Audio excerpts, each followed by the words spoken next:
어렸을 때부터 우리 전 프로는 이제 세계의 그 유명 티칭 프로들에게 우리가 하는 프로그램에 이제 그 모델로 등장해가지고 이렇게 꼬마 소녀가 뭐 굉장히 멋지게 샷을 날리고 그러는 모습들을 보였었는데 세계의 유명 티칭 프로들 그 촬영을 언제부터 시작해가지고 얼마나 했고 뭐 좀 재밌었던 일이 있었는지요?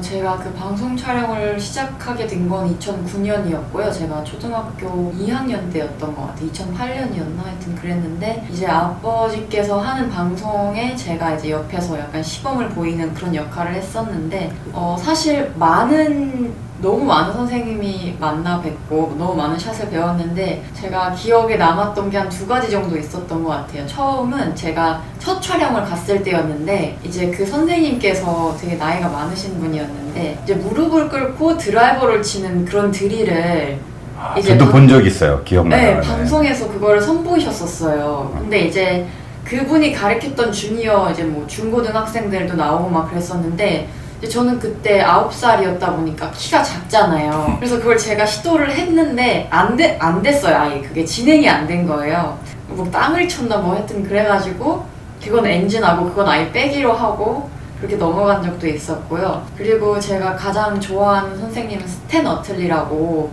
아리조나에 계신 분인데 그분이 이제 숏게임만 전문으로 하시는 분이고 그분이 이제 그 기록이 있으세요. 나인홀의 퍼팅을 6번만 하신 분이 있어요. 그게 그 선생님의 기록인데 그러니까 3번은 이제 칩인으로 하셨다는 거고 나머지는 다 원팟을 하셨다는 거잖아요. 근데 그분한테 받았던 플랍샷 30야드에서 한 40야드 어프로치를 지금까지도 현재 쓰고 있어요. 그래서 그분이 가장 기억에 남지 않았나 싶습니다. 그분께 배웠던 그 샷의 그런 방법이나 이런 거를 잘 기억하고 있겠네요. 그렇죠. 네. 우리 시청자분들께 좀 소개를 해주시죠 한번. 그게 저는 30야드에서 40야드 이제 띄워야 할 상황이 있잖아요. 뭐 벙커를 넘어야 된다거나 아니면 뭐 러프에 있는데 언덕이라던가. 그래서 저는 58도로 벙커샷 하는 것처럼 쳐요. 벙커샷 하는 것처럼 오픈 스탠스를 쓰고 공을 왼쪽 안쪽에 두고 이렇게 코킹을 바로 해서 이렇게 바로 들어 올리는 샷, 이렇게 낚시할 때 약간 이렇게 들어 올리시는 그런 스냅 있잖아요. 그런 식으로 치면 저는 딱 스핀 먹고 잘 가더라고요. 설명을 해야 될까요?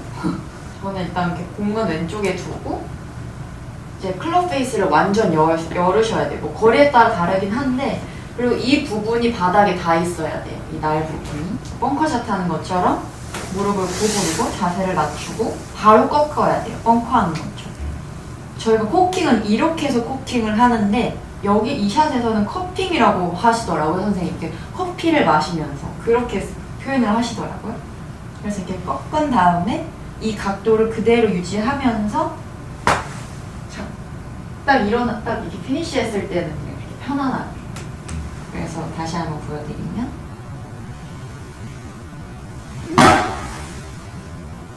이런 식인 샷입니다.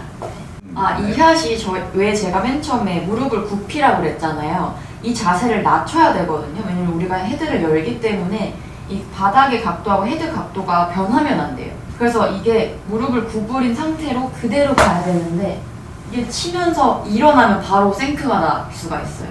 이 각도를 그대로 유지하고 절대 헤드업 하시면 안 돼요. 그립은 똑같아요. 대신 이제 그립을 잡고 헤드를 여시면 안 되고요. 헤드를 내려놓고, 이건 벙커는 아니니까 헤드를 내려놓을 수가 있잖아요. 완전 내려놓은 상태에서 그립은 똑같이 잡으시면 됩니다.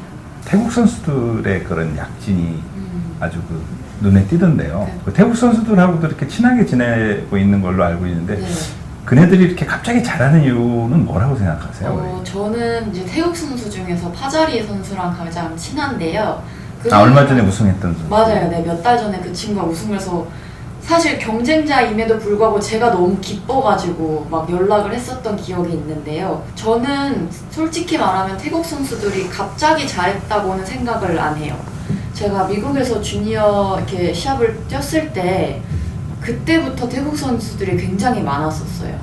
근데 아무래도 이제 한국 선수들이 먼저 주니어 때부터 프로에서 프로 이 선수들을 되게 많이 나왔었잖아요. 근데 태국이 약간 늦게 시작한 것 뿐이지 그 선수들도 꾸준히 노력을 해서 이 성과를 이뤘던 게 아닌가 싶습니다. 그 파자리 선수는 어떤 선수였어요? 제가 파자리에 대해서 아는 건 어릴 때부터 그 친구도 골프를 했고 계속 태국에서 이제 자랐고요. 그리고 한국 음식을 굉장히 좋아해요. 그래서 제가 미국 이제 2부 투어, 시메트라 투어부터 같이 뛰었었거든요. 근데 이제 항상 한국 음식 한번 먹으러 가고 또 다음번엔 태국 음식 먹으러 가고 그래서 시합마다 맛있는 식당을 찾았다 이러면 서로 데리고 가고 막 그랬었거든요. 그리고 이건 약간 TMI일 수도 있는데 그 친구 파자리의 아빠가 소 도축 사업을 하세요. 그래서 다른 고기는 다 드시는데 소고기는 안 드세요. 그 요즘에 그 미국 그 AJGA 대회에도 나오는 태국 선수들이 많고 그다음에 맞아요. 미국 대학을 아예 이제 다니는 태국 선수들도 많은데 그렇죠. 조금 부유한 집 그러니까 그런 가정 형편이 좋은 선수들도 있는 것 같고 또 한편으로는 뭐 이게 태국의 유명한 그 싱하 맥주 있잖아요. 맞아요. 그 싱하 그룹에서 후원도 하고 있다고 알고 있는데 네. 또 패티 타나키 선수도 그런 선수들이 이렇게 좀 20대 초반 선수들이 이렇게 막 부상을 했기 때문에 그렇죠, 네. 예, 관심이 있는데 어떤 성향을 좀 갖고 있나요? 패티 그 친구는 제가 AJGA부터 같이 뛰어서 제가 잘 알거든요. 근데 그 친구는 패티는 되게 한국을 되게 좋아했어요. 어릴 때부터 제 기억으로는. 만날 때마다 한국말 알려달라 그러고 시합 때 되게 성격도 밝고 약간 제가 봤을 때 태국 선수들은 한국 선수랑 달랐던 게 주니어 때는 굉장히 즐기더라고요. 그리고 미국 대학을 가고 미국 이 문화에 대해서 굉장히 녹아들어 있더라고요. 그래서 LPGA로 바로 전향을 했을 때 전혀 위화감 없이 편하게 투어를 뛰는 그런 느낌을 받았었어요. 리에 그 주타누칸 네. 선수가 이제 그 자매 골퍼로도 유명하고 네. 태국 선수로는 처음 그 맞아요. LPGA 우승, 뭐 메이저 대회 우승 그리고 세계 1위 이런 걸 맞아요. 다 찍고 그랬는데요. 네. 이 보면은 그 태국 선수들이 그 주니어 시절부터 이렇게 미국 그 골프 시스템에 자연스럽게 이렇게 연결돼 있는 거 아닌가 그런 느낌도 들고 그러는데요. 저는 제가 느꼈을 때 일단 주니어 선수들은 사실 뭐 각자의 선생님이 있겠지만 특히 해외에서 온 친구들 뭐 태국이나 뭐 중국이나 이제 대부분 부유한 상태로 미국을 오더라고요. 그래서 그런지 유명한 선생님들한테 되게 직접적으로 많이 받고 그분들한테 투자를 많이 해서 직접 시합에 데리고 오는 경우도 몇 번 봤었어요.